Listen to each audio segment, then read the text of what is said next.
Salve, galerinha linda, maravilhosa, misteriosa do YouTube, tudo bem com vocês? Eu sou Bruna Oliveira, sejam todos muito bem-vindos ao canal Mistérios do Tempo. Hoje nós vamos falar a respeito de uma figura histórica bastante enigmática e que até hoje é alvo de pesquisadores. Nós vamos falar sobre Nostradamus, que foi um astrólogo, médico e também um vidente. Ele é mais conhecido pelo livro As Profecias, publicado no ano de 1555. Esse livro é analisado por estudiosos para previsões de cada ano que se inicia e vamos falar também sobre as possíveis previsões de Nostradamus para o ano de 2024. Mas o tema desse vídeo, gente, não é somente as previsões, tá? As profecias de Nostradamus, mas também vamos falar principalmente sobre o lado pessoal da vida dele, sobre a carreira, sobre tudo que ele enfrentou e tudo que ele descobriu. Eu vou te contar que essa história é muito interessante mesmo, e eu acredito que ela seja até mais muito interessante do que propriamente as profecias que ele fez. Fica comigo até o final do vídeo. Se gostar, deixa o like, se inscreve no canal. E também, gente, aqui no nosso canal, nós deixamos disponibilizados um link do grupo de WhatsApp que nós fizemos, porque se você entrar nesse grupo, você vai ser sempre notificado quando sai vídeo novo, tá bom? Agora chega de papo e vamos logo para essa história. Vlad, solta a vinheta.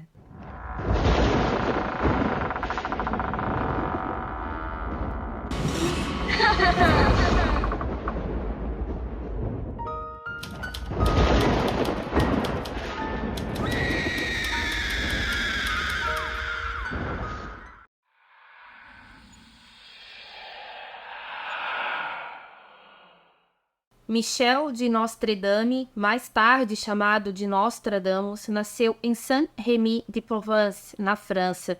A data do seu aniversário ela é incerta, mas acredita-se que ele tenha nascido ou no dia 14 ou no dia 21 de dezembro de 1503. Algumas fontes falam que é do dia 14 até o dia 21.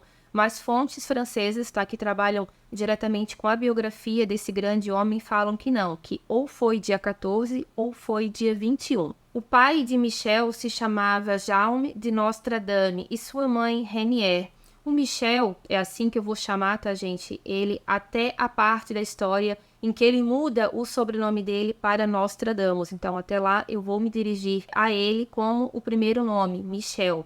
Enfim, ele tinha uma família bastante numerosa, com 8 irmãos, e ele era o filho mais velho. Um dos irmãos dele também ganhou bastante fama por ter se tornado um renomado poeta, e o nome dele era Jean de Nostradamus. Pessoal, alguns nomes aqui no vídeo eu vou ler, tá? Conforme eu estou entendendo, tá? Porque a pronúncia francesa também para mim não é muito fácil. Então, eu vou ler para vocês, eu vou falar para vocês como eu estou lendo, tá bom? A mãe de Michel, ela era neta de Pierre de Saint-Rémy, que trabalhava como médico, e esse homem, gente, ele teve uma grande importância na vida do bisneto dele. Um detalhe bem importante, tá, gente? O nome, o sobrenome Nostre-Dame, ele vem de Guy de Gassonet, que era o avô paterno e judeu de Michel. Porém, há outras fontes também que falam que o nome desse homem não era Guy, e sim Crescoas. Eu fiquei bastante na dúvida, tá? Mas tem algumas fontes mais antigas que falam que, na verdade, não era Guy, e sim Crescoas. Se você tiver alguma informação a respeito disso, deixa aqui para mim no comentário. Enfim, eu vou chamá-lo de Guy, porque a maioria das fontes fala que é esse o nome dele. Então, vamos lá. O senhor Guy, ele se converteu ao catolicismo antes do Michel nascer, isso por volta do ano de 1455. Esse homem, ele mudou o nome para Pierre de Nostre-Dame. E Nostre-Dame em francês, ele significa mais ou menos ali Nossa Senhora. Então, seria um sobrenome bastante católico. De acordo com os arquivos da cidade francesa de Avignon e também com os arquivos da comuna de Carpentras, esses documentos sugerem que o nome Nostre-Dame ele foi, na verdade, imposto pelo cardeal arcebispo de Arles, que era um homem chamado Pierre de Fox. A situação sempre foi muito complicada, né, para os judeus, e inclusive eles foram expulsos na Espanha, tá, do ano de 1492. No ano de 1501, o rei Luís XII ele determinou que todos os judeus da província deveriam se converter ao cristianismo ou era isso, ou era partir para o exílio, e também tinha aquela parte onde envolvia o confisco dos bens dessas pessoas, não somente de terras, mas também de qualquer valor em dinheiro que fosse encontrado. Acredita-se também, alguns biógrafos do Nostradamus, porque assim, nós estamos falando de um homem que viveu no século XVI, 1500, então tem muitos documentos dele também que não foram encontrados, e há muitos registros também com um ponto de vista bastante diferente. É uma história antiga, então pode ser que tenha algumas peças que talvez não se encaixam muito bem. Acredita-se, então, esses biógrafos que estudam ainda a vida do Nostradamus e da família dele, eles acreditam que, na verdade, o Pierre de Nostradame, ele mudou o nome dele, ele foi realmente muito pressionado por puro ou vai ou racha, você tem que ser católico, você não pode mais ser judeu, ou então a igreja iria pegar todos os bens da família dele, e o avô dele era um homem que tinha bastante dinheiro. Tem algumas informações truncadas a respeito que o Nostradamus vinha de uma família pobre, mas ele não vinha.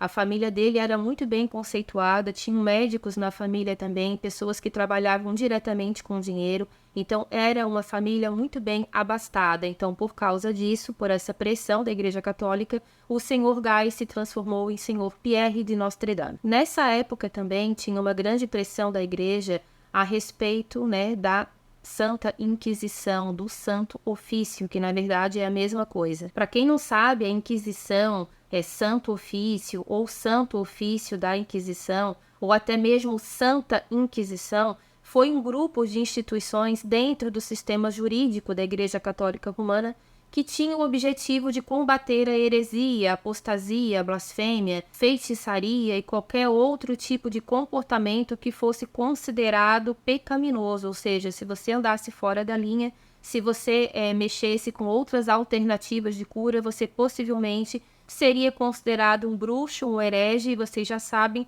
o que muita gente passou nesse período. A maioria delas foram, sim, condenadas à morte pela fogueira. Enfim, gente, parece que esse homem, o Pierre, ele foi muito pressionado. Tem algumas fontes que mencionam que essa história não teria chegado a esse extremo, mas a maioria fala que o senhor Pierre, ele não conseguiu convencer a esposa dele para deixar de ser judia. Ele queria que ela se convertesse ao catolicismo, mesmo que de aparências, mas ela não teria aceitado, e por causa disso, eles terminaram o casamento deles. O nome dessa mulher era Benastrug Gassonet, e até onde eu consegui entender da história, a Igreja Católica, sabendo que ela não quis ser batizada no catolicismo, eles autorizaram uma separação formal, como se o casamento deles, na verdade, tivesse sido anulado. A história conta que foi isso mesmo, ela não aceitou, eu não sei qual foi o final dessa mulher, mas o senhor Pierre, ele continuou a vida dele e ele se casou novamente algum tempo depois. O senhor Pierre, então, tomou como nova esposa uma mulher chamada Blanche, que era filha de Pierre de Saint-Marie, que era também um importante médico e tesoureiro da corte real de Saint-Rémy.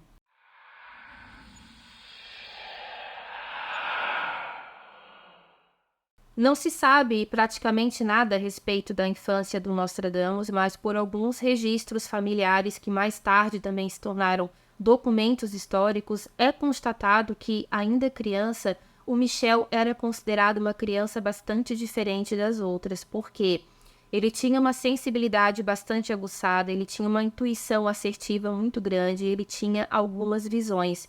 Só que isso, na época, era bastante abafado pela família dele, porque qualquer sinal de bruxaria, tanto essa criança quanto qualquer outro membro da família poderia ser, sim, levado ao tribunal da Santa Inquisição, e o destino deles, com certeza, não seria nada bom. Algumas pessoas que eram bem próximas da família também já perceberam que o Michel tinha algo de diferente, mas era sempre voltado muito a coisas positivas. Ele gostava muito de brincar com água, isso desde pequeno, e ele também falava que através da água que era colocado naquelas tinas, para que eles pudessem tomar banho na época, justamente naquela água, quando ele mexia com o pé ou quando ele mexia com a mão em movimentos circulares, ele também conseguia ver algumas visões. Então, desde muito cedo, ele já apontava para a água e falava que ele via certas situações que mais tarde foram comprovadas que eram verdadeiras pela própria família, porque era como se ele tivesse uma visão do que iria acontecer, ou seja, uma visão do futuro.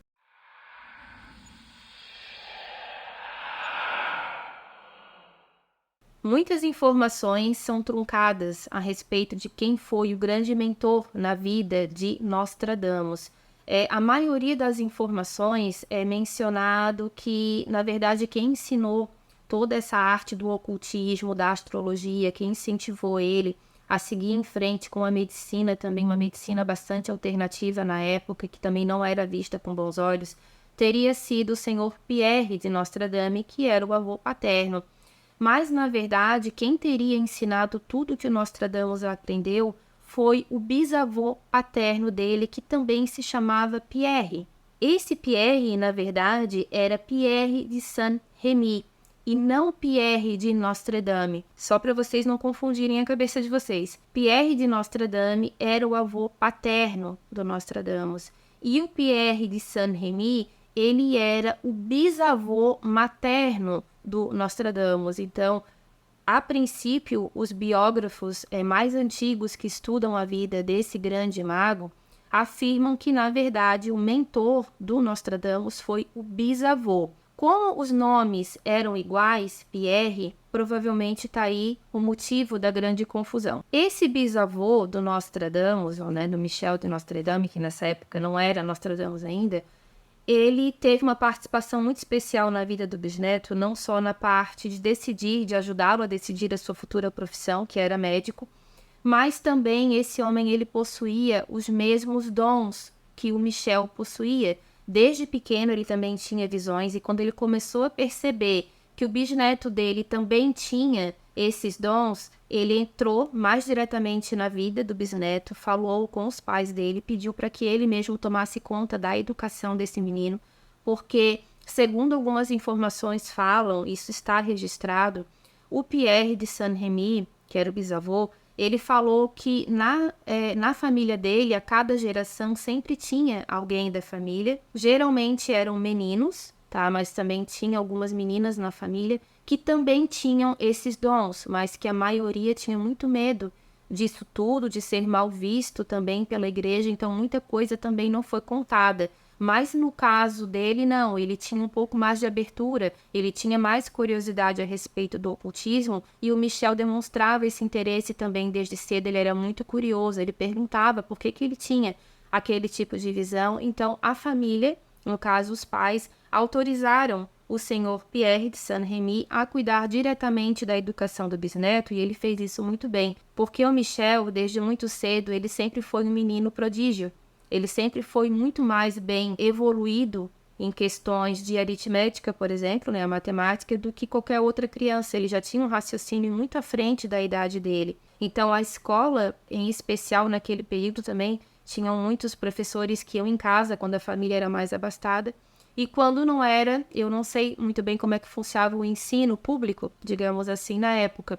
Mas o bisavô dele cuidava diretamente disso, ele ensinou para ele línguas antigas, línguas bastante difíceis, inclusive o latim e o grego, mas também tem outras pesquisas que falam que ele também sabia falar o aramaico. Então ele era uma criança realmente prodígio, e hoje provavelmente ele teria um QI muito acima da média. Essas visões que o Michel tinha começou a ficar cada vez mais forte quando ele foi morar com o bisavô, isso mesmo que aflorou.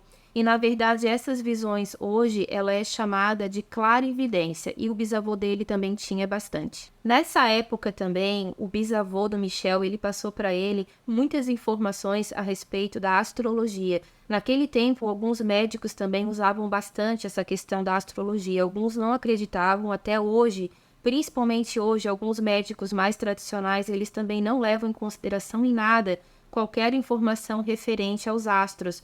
Por exemplo, naquela época e até hoje ainda, muitas pessoas seguem algumas situações envolvendo planetas, envolvendo também nosso satélite natural, que é a Lua, principalmente na fase da gestação, que são as 40 luas, ou então, o bebê vai nascer porque trocou de lua, eu vou dar um vermífugo para o meu filho porque trocou de lua, porque estou na lua correta, tá? Eu vou falar por mim, eu confio bastante nessa questão da lua. E muitos médicos que eu consultei falam que isso é bobagem. Mas naquela época, principalmente, o bisavô do Michel, e ele também como médico mais tarde, usou muito a astrologia e deu bastante certo na vida dos pacientes dele.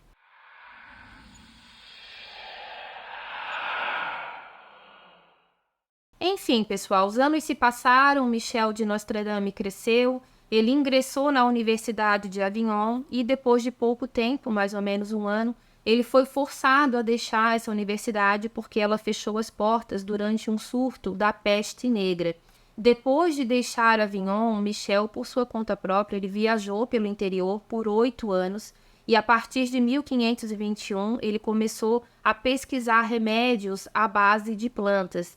No ano de 1529, depois de alguns anos aí atuando como boticário, ele ingressou também na Universidade de Montpellier para fazer um doutorado em medicina. Só que ele teve um problema nessa universidade. Ele foi expulso logo depois pelo procurador estudantil Guillaume Rondelet.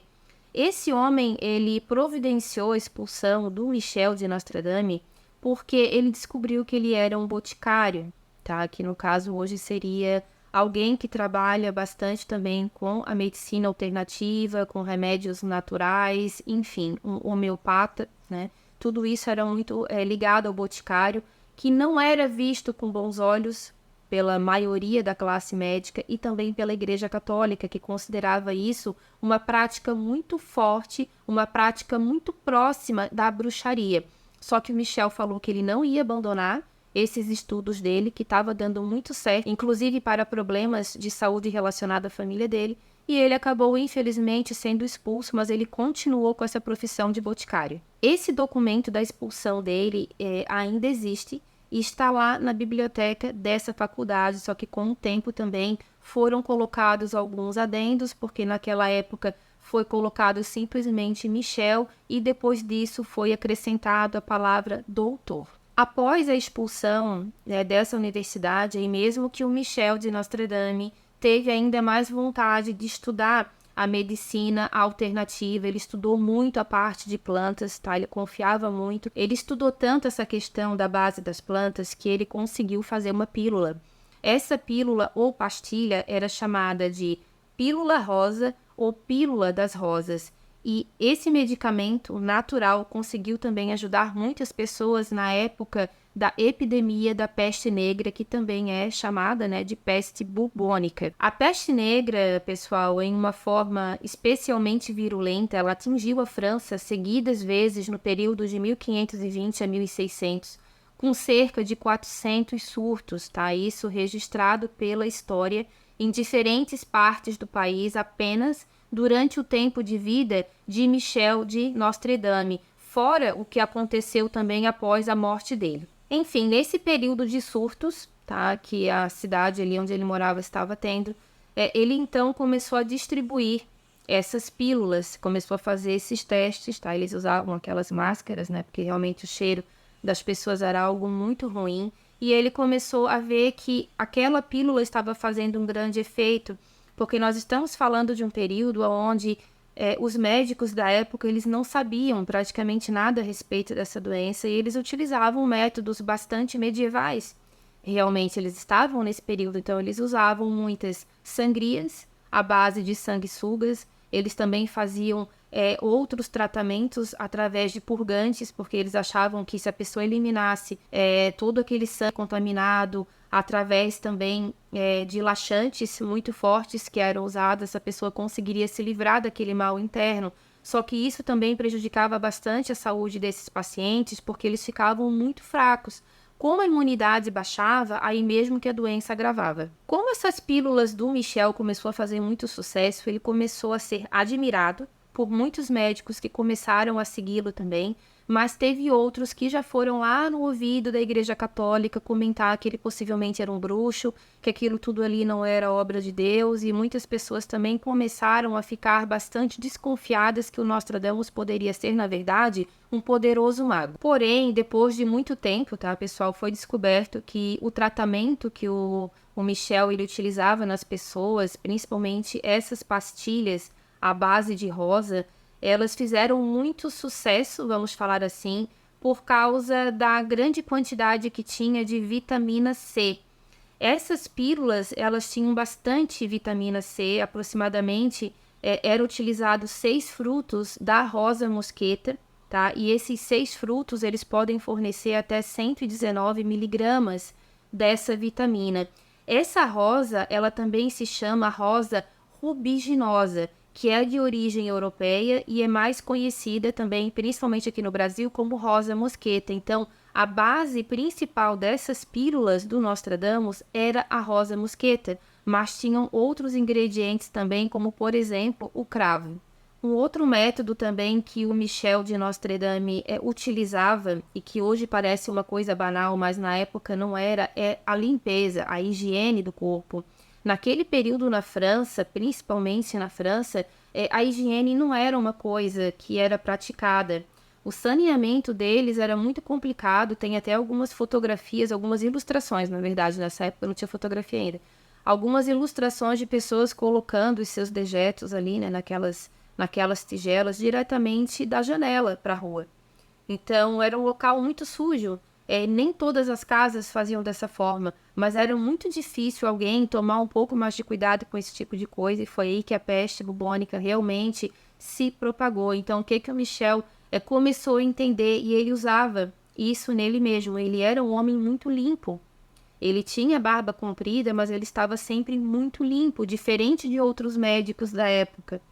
Estava sempre perfumado, digamos assim, com os sabonetes artesanais que ele fazia. Ele também criou bastante cosméticos, tá, pessoal? Foi uma linha do Nostradamus que também ele fez muito sucesso, tanto na culinária, quanto também na base de cosméticos, não só para mulheres, mas também no seu todo, em geral, homens também, principalmente ali alguma espécie de desodorante que ele também teria inventado. Então ele era um homem que cuidava muito também da sua aparência, da sua higiene, porque ele entendia que quanto menos sujeira ele tivesse no corpo, maior a chance de evitar uma doença, e ele estava totalmente certo. Ele começou a banhar esses pacientes, ele começou a orientar a família a dar banho com bastante frequência, e isso também ajudou na cura deles. Para vocês terem uma ideia, que não era só a parte pobre da cidade que não cuidava da sua higiene pessoal. Os grandes palácios, reis e rainhas também não tomavam banho com frequência. Isso até nós comentamos num vídeo aqui do canal e também lá no nosso outro canal, Castelos do Tempo. Para quem não conhece, corre lá que tá bem interessante depois do vídeo, tá? Depois do vídeo você corre lá. Nós falamos também sobre o Palácio de Versalhes, na França. Um palácio tão gigantesco para ter pouquíssimos banheiros. Então, por lá você já imaginava como é que funcionava a questão da higiene. Nesse período que ele estava atendendo também esses pacientes, o Nostradamus ele também começou a estudar bastante a questão da alquimia. Então, ele também era um grande alquimista, e foi nesse período também que ele começou a criar um livro de receitas. O homem não parava. Quando a peste negra começou a diminuir, o Michel de Nostradame ele deixou Montpellier para atender também doentes em outras partes da França. Ele retornou nesse período para completar o doutorado em medicina, e ele conseguiu concluir essa etapa na vida dele, mas somente no ano de 1529. Foi nesse período também que ele começou a ser chamado de Michel de Nostradamus. Então, ele tirou o Nostradame e colocou o Nostradamus. Por que ele fez isso? Porque nesse período a Igreja Católica Romana já estava muito em cima dele, investigando esse homem. Ele já estava praticamente indo para o tribunal da Santa Inquisição. Então, mudar o nome dele para uma forma mais latinizada, vindo do latim, não da América Latina, mas do latim, isso também, de certa forma, abrandaria um pouco mais a situação com a Igreja Católica. Foi isso que talvez ele tenha pensado, tá? Mas isso são coisas que os biógrafos acreditam que ele tenha feito, mas ele nunca deixou registrado que ele fez isso para agradar a Igreja Católica, até porque eu acho que o Nostradamus ele não tinha muito essa intenção. Ele fazia o trabalho dele, pronto. Quem gostasse, gostou. Quem não gostasse, paciência. Por que eu acredito nisso? Porque ele não parou. Ele foi intimado pela igreja, ele foi perseguido por algumas pessoas, ele foi chamado de bruxo por algumas pessoas mais fanáticas, mas mesmo assim ele continuou o trabalho dele.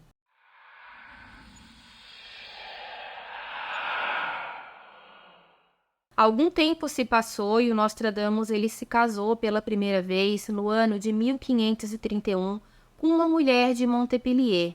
A princípio, gente, não se sabe o nome dela, mas o que se sabe é que ele se casou com ela puramente apaixonado e não por qualquer tipo de dote que ela tenha tido. Eu acho muito estranho não ter nenhum registro dessa mulher, porque querendo ou não, ela foi a primeira mulher de Nostradamus e, segundo a história conta, foi a única mulher que ele realmente amou. Talvez por ela ser de uma família humilde, o nome dela não tenha sido colocado.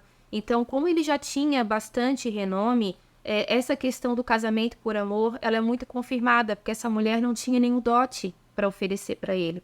E nessa época, o dote era o que definia um bom casamento, ou seja, o marido ele casava, né, com aquela mulher para tirar ela de casa, para ter filhos, enfim, para não ser uma pessoa que na época era considerada um estorvo muitas vezes para a família. Nós estamos falando de 1500, tá, gente? Não é hoje o pensamento atual. Mas na época as pessoas pensavam assim. Então, como ela não tinha nada disso para oferecer para ele, mesmo assim ele se casou com ela, então está aí o motivo, era realmente amor. Ele ficou então casado com essa mulher de Montpellier, é assim que ela é mencionada, porque não tem o nome dela, e com essa moça ele teve 2 filhos, um menino e uma menina. Nostradamus passou muito tempo fora da cidade de Agen, que era onde ele morava com a sua esposa e seus filhos, e ele passou muito tempo fora justamente salvando vidas em novos surtos da peste negra, mas infelizmente ele não conseguiu salvar a vida da sua própria família.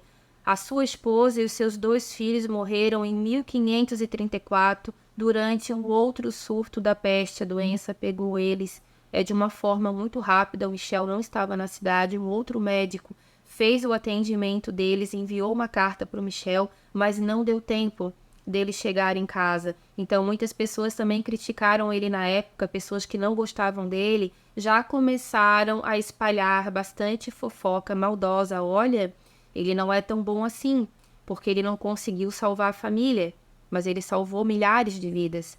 Da família ele não estava perto, infelizmente, talvez não tinha as pílulas em casa, não dá para saber o que realmente aconteceu, ou se essas pílulas não fez efeito, porque quando também já estava num grau muito avançado da doença, infelizmente ele também não conseguia salvar. Ele nunca se considerou um milagroso, como algumas pessoas falavam que ele era, pessoas que gostavam muito dele.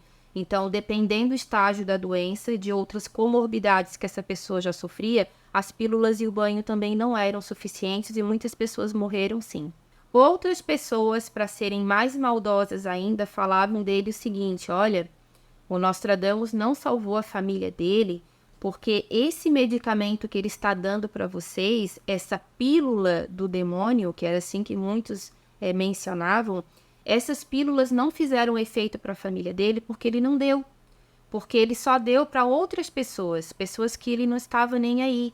Pessoas que poderiam sim fazer um pacto com o mal de forma indireta, tomando essas pílulas, mas a família dele não podia tomar. Foi por isso que morreu. Então, olha como é que funcionava a cabeça dessas pessoas para tentar incriminar alguém. Médicos que tinham perdido muitos pacientes porque não queriam mais consultar com outra pessoa, a não ser o Nostradamus. Então, isso afetou não só a igreja, mas também uma grande parte de médicos que não queriam seguir os ensinamentos dele, queriam se manter naquele pensamento quadrado, retrógrado muitas vezes também, e para eles o Michel de Nostradamus era um grande inimigo. Depois disso tudo, gente, o Michel de Nostradamus ele ficou muito abalado, provavelmente beirando até uma depressão, não somente por essas calúnias que ele estava sofrendo, mas também por muita saudade da família dele. Nostradamus se casou novamente somente 10 anos após ele ter ficado viúvo e não antes disso. Sua nova esposa se chamava Anne Ponsard e com ela ele teve 6 filhos, 3 meninas e 3 meninos.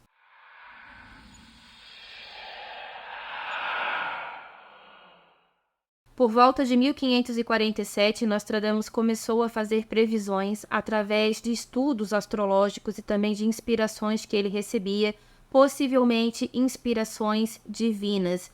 As suas visões apareciam principalmente durante a noite, quando ele olhava fixamente para o fogo ou também para a água, então ele também tinha esse dom de ver através do fogo. Grande parte de suas previsões ele fazia em quadras rimadas e os versos permitem as mais variadas interpretações, isso porque reúnem vários idiomas, enigmas, anagramas e outros símbolos. Então, até hoje, tem muita dificuldade, né? Os pesquisadores, eles têm muita dificuldade para decifrar realmente o que Nostradamus falava, porque ele misturava uma série de línguas.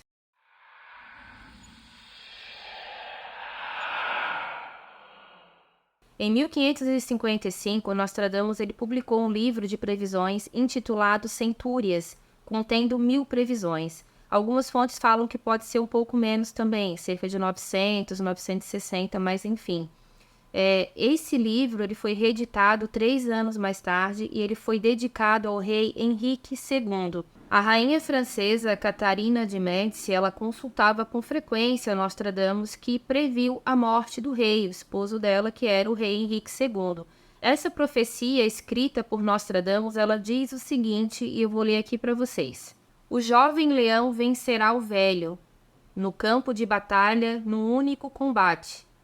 Trespassar-lhe-ás os olhos, na sua jaula de ouro. 2 feridas numa, padecerá de uma morte cruel. O Nostradamus, ele disse isso para a rainha, tá? Ele escreveu, na verdade, isso para ela e ele explicou que era para ela evitar ao máximo, falou para o próprio rei também, que era para ele não participar de nenhum torneio, porque ele gostava muito de participar de torneios com os seus soldados. Era uma prática comum, eles organizavam todo aquele aparato, davam jantares, enfim. E o Nostradamus pediu para que ele não participasse daquele período de 2 anos, mais ou menos, para evitar qualquer tipo de acidente. E no início foi evitado, mas com o passar do tempo as coisas foram ficando mais tranquilas e, infelizmente, o rei não cumpriu essa orientação que o Nostradamus deu para ele. A profecia cumpriu-se 4 anos mais tarde, no dia 30 de junho de 1559, quando o rei Henrique II da França, cujo emblema heráldico ostentava um leão, e esse leão estava na profecia do Nostradamus. Enfim, ele traçou uma luta amigável com um jovem oficial de nome Montgomery. Esse homem, o Montgomery, ele era o capitão da guarda do rei, e algumas fontes mencionam que, na verdade, tinha sido combinado para que o rei ganhasse esse torneio, mas lá na hora alguma coisa mudou. Eu não sei se foi acordado pelos dois, ou se o Montgomery também quis mostrar os seus serviços, tá? Não sei. Mas o que aconteceu? O rei ele foi acertado pela lança do seu capitão de guarda. A lança de Montgomery atravessou, supostamente, acidentalmente a viseira do elmo dourado que Henrique usava. Nesse caso, poderia se encaixar como sendo a jaula de ouro que o Nostradamus mencionou lá na profecia, ferindo-o na vista e também na garganta. O rei Henrique faleceu, gente, após 10 dias. Ele ardeu em febre, chamando pelo seu verdadeiro amor, que era a Diana de Poitiers, ou Diana de Poitiers.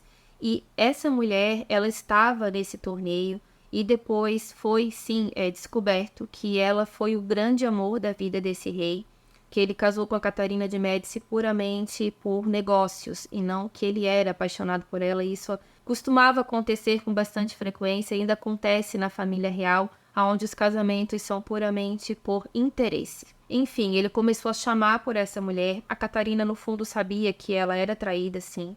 Essa mulher estava lá no torneio, só que ela foi impedida de ver o rei. A Catarina de Médici expulsou ela de qualquer campo de acesso ao rei Henrique II, e ela não pôde ver, e ele morreu 10 dias depois com bastante dor, chamando pela Diana, mas ela não pôde ver o seu amado. Com a morte trágica do rei Henrique II, aí mesmo que a profecia de Nostradamus ganhou fama e esse homem começou a ser muito procurado por pessoas do mundo todo, e aí mesmo é que a Igreja Católica caiu em cima dele.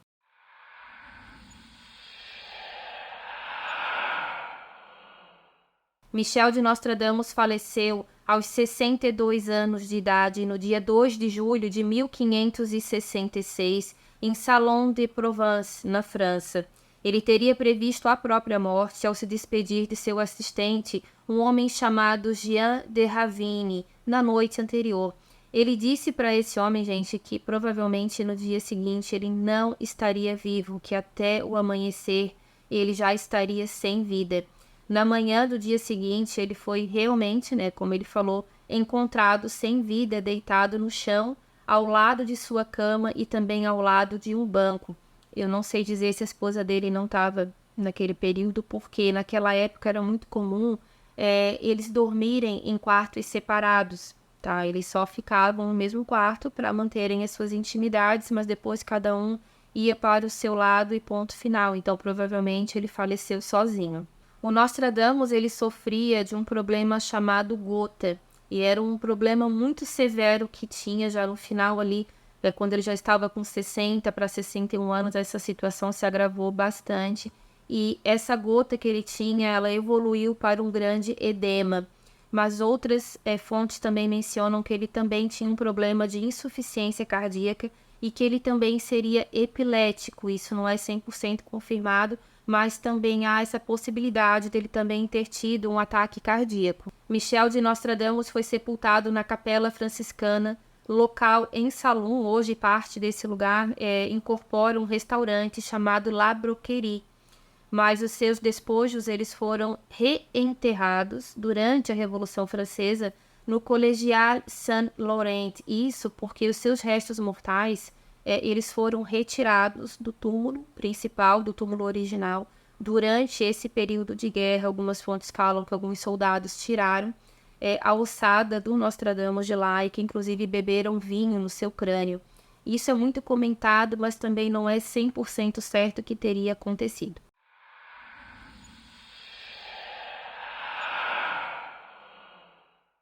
No livro As Profecias, o Nostradamus ele compilou sua coleção de grandes previsões de longo prazo.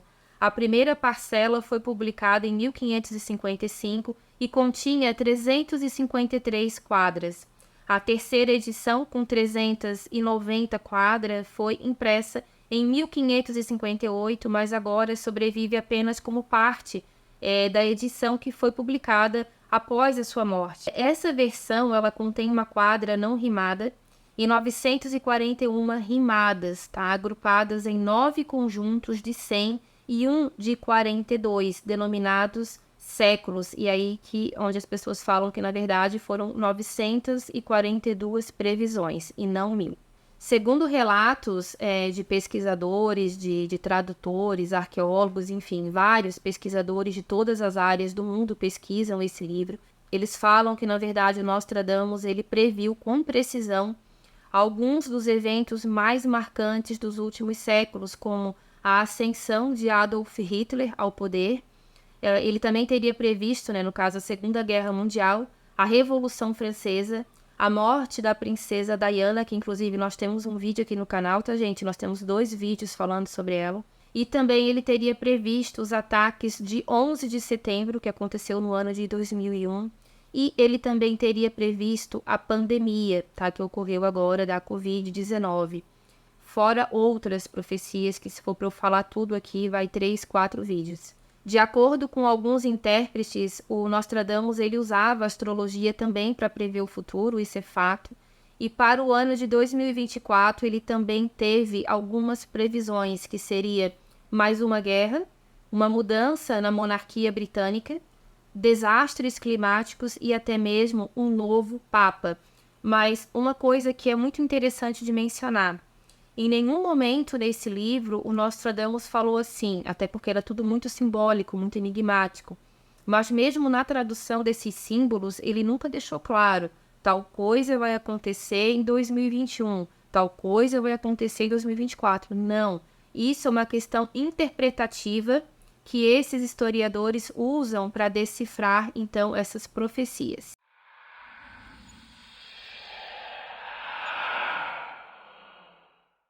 Para as profecias de 2024, Nostradamus ele previu um combate e uma batalha naval em que um adversário vermelho, palavras que foram traduzidas, tá?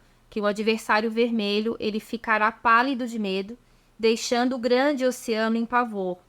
Como interpretação por estudiosos, essa frase foi considerada como um conflito, possivelmente entre a China e Taiwan, e que a China provavelmente atacaria por mar. Mas isso, gente, é uma questão interpretativa.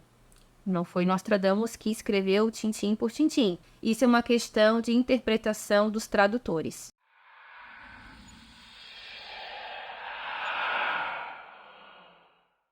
Uma coisa também que me impressionou bastante nessa profecia para 2024 foi referente ao clima na Terra. Essa questão nós já vimos, na verdade, no final do ano passado, 2023, inclusive com o Amazonas, que sofreu bastante com a seca, uma situação terrível, e outras mudanças climáticas bruscas que a gente também percebe, não só aqui no Brasil, mas no mundo inteiro. Outras questões envolvendo profecias para 2024 também refere-se bastante a questões de terremoto, e também de possíveis e fatais tsunamis. De acordo com o jornal Daily Mail, Nostradamus também alerta sobre o caos que pode levar à fome.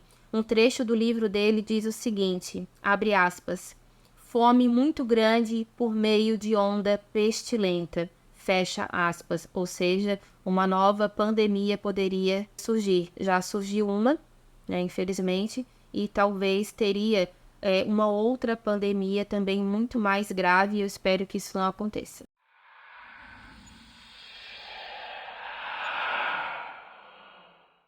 Segundo a interpretação de outra profecia, a família real britânica vai passar por mudanças em 2024. De acordo com o verso do livro de Nostradamus, possivelmente o rei Charles III será sucedido pelo filho mais novo, o príncipe Harry. Uma passagem também pode ser entendida como referência ao rei Charles, e eu vou ler aqui para vocês, tá, gente? Abre aspas. Logo depois de uma guerra desastrosa, um novo rei será ungido, que por um longo tempo apaziguará a terra. Fecha aspas. Além desse trecho, também há um outro onde está escrito o seguinte, abre aspas, o monarca das ilhas será retirado à força e substituído por um rei misterioso.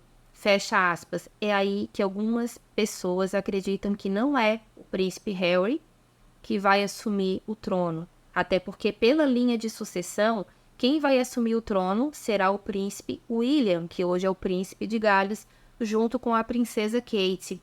Mas por que esse rei seria misterioso? É aí que entra uma história pouco comentada. Possivelmente, isso está na Justiça Britânica em sigilo total, tá, gente? Eu não sabia disso nessa pesquisa que eu descobri. O rei Charles e a rainha consorte, a Camila Parker Bowles, como vocês sabem, eles eram amantes. Ele sempre foi muito apaixonado por ela, desde a época que ele era casado com a princesa Diana. A gente também fala nisso no vídeo que a gente fez sobre ela, tá? Então, o que acontece? Tem um homem que afirma que ele é filho da Camila Parker Bowles com o rei Charles e que ele teria nascido justamente naquela época em que eles eram amantes e que ele foi criado por empregados da rainha e da rainha-mãe, da rainha Elizabeth, da mãe dela, rainha-mãe, e que ele foi mandado para fora, que algumas cirurgias plásticas teriam sido feitas nele quando ele ainda era criança. E ele afirma essa história. Agora, eu não sei se algum exame de DNA foi solicitado, porque isso está em mais total sigilo. Esse homem, ele é australiano e ele se chama Simon Dorrant Day. E ele realmente bate na tecla, ele disse que ele quer ainda enfrentar o rei Charles frente a frente, confrontá-lo. Por que eles fizeram isso com ele? Esse homem falou que ele só descobriu essa história em 1998, quando os avós adotivos dele contaram essa história e falaram que ele sim era um filho legítimo, tá? Ilegítimo por não ser do casamento, mas que ele era fruto desse relacionamento que a Camila teve com ele, com o rei Charles III.